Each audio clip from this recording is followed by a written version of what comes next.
بسم اللہ الرحمن الرحیم۔ السلام علیکم ورحمۃ اللہ وبرکاتہ۔ ہم نے سمجھا تھا کہ زندگی کو سمجھنے کے لیے بڑی عمر یا کتابی علم ضروری ہے، مگر حقیقت یہ ہے کہ زندگی جب اپنے راز کھولنے پر آتی ہے تو انسان چاہے بچہ ہو یا بوڑھا سب کچھ سیکھ جاتا ہے۔ ہر حادثہ، ہر محرومی، ہر بچھڑنا ایک سبق ہے۔ کبھی ہم خود کو مظلوم سمجھتے ہیں، کبھی دوسروں کو قصوروار ٹھہراتے ہیں، مگر وقت کے ساتھ ساتھ معلوم ہوتا ہے کہ ہر چیز اللہ کے حکم سے ہوتی ہے۔ زندگی کی کہانی بس اتنی سی ہے، ہم اللہ کے ہیں اور ہمیں اسی کی طرف لوٹ کر جانا ہے۔ زندگی کے سفر میں جب راستے بند ہو، دروازے بند ہو جائیں اور امید دم توڑنے لگے، تب اللہ ہی وہ ذات ہے جو بند راستوں کو کھولتا ہے اور ناممکن کو ممکن بناتا ہے۔ اے اللہ، ہم کمزور ہیں، جلد گھبرا جاتے ہیں، ہمارے دلوں میں ہمت پیدا فرما، ہمارے اندر صبر اور برداشت کی طاقت پیدا فرما۔ دعا وہ ذریعہ ہے جو ہمیں اللہ سے جوڑتا ہے، دعا ہی وہ در ہے جو کبھی بند نہیں ہوتا۔ بس مانگنے والا سچا ہو تو اللہ ضرور سنتا ہے۔ دنیا کی نظر میں شاید ہم ناکام ہو، محروم ہو، مگر اگر ہم نے صبر کیا تو ہم اللہ کے نزدیک کامیاب ہیں۔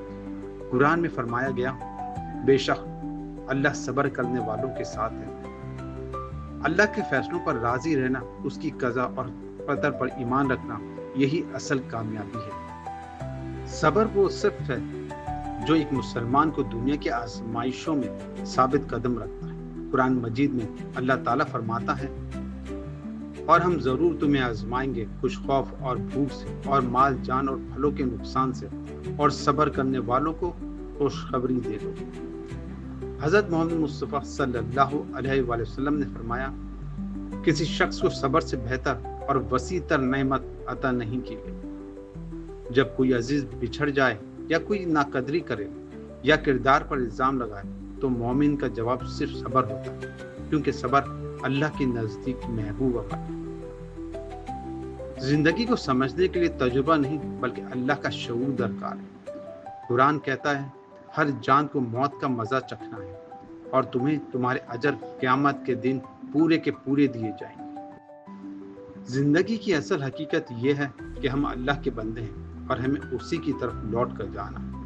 ان اللہ و انا الیہ راجعون، ہم اللہ ہی کے ہیں اور اسی کی طرف لوٹ کر جانے والے ہیں۔ یہ فانی دنیا صرف امتحان ہے، اصل زندگی آخرت کی ہے، اور اسی کی تیاری ہماری اصل ذمہ داری ہے۔ جب انسان کو اس کی چاہت نہ ملے یا وہ جسے مانگے وہ نہ ملے، تب اللہ پر بھروسہ ہی وہ روشنی ہے جو اندھیرے میں رہنمائی کرتی ہے۔ قرآن میں فرمایا گیا، اور ہو سکتا ہے تم کسی چیز کو ناپسند کرو حالانکہ وہ تمہارے لیے بہتر ہے، اور ہو سکتا ہے تم کسی چیز کو پسند کرو حالانکہ وہ تمہارے لیے نقصان دہ۔ اللہ جانتا ہے اور تم نہیں جانتے۔ حضرت محمد مصطفیٰ صلی اللہ علیہ وآلہ وسلم نے فرمایا، مومن کا معاملہ عجیب ہے، اس کے ہر کام میں بھلائی ہے۔ یہی یقین ہمیں ہر حال میں اللہ سے جڑے رہنے کا درس دیتا ہے۔ مشکل وقت میں دعا ہی وہ ذریعہ ہے جو بندے کو اللہ کے قریب کر دیتا ہے۔ مجھے پکارو، میں تمہاری دعائیں قبول کروں گا۔ حضرت محمد مصطفیٰ صلی اللہ علیہ وآلہ وسلم نے فرمایا، دعا ہی عبادت ہے۔ جب ہم اللہ سے صبر، ہمت، شفا یا مغفرت مانگتے ہیں تو ہم دراصل اسی کے سامنے اپنے عاجز کا اقرار کرتے ہیں، اور وہی ہمارے حال کو بہتر جانتا ہے۔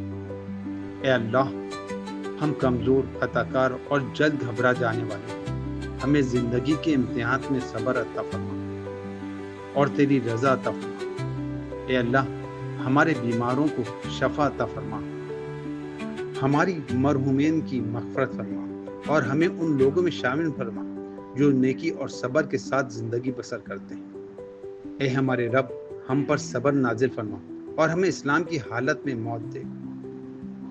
زندگی ایک مسلسل آزمائش کا نام ہے، یہاں ہر قدم پر امتحان ہے، ہر موڑ پر صبر کا مطالبہ ہے۔ اگر کوئی بچھڑ جائے، دل اداس ہو جائے یا کوئی اپنا دور ہو جائے تو صبر ہی وہ واحد ذریعہ ہے جو دل کو تھامتا ہے، روح کو سکون دیتا ہے۔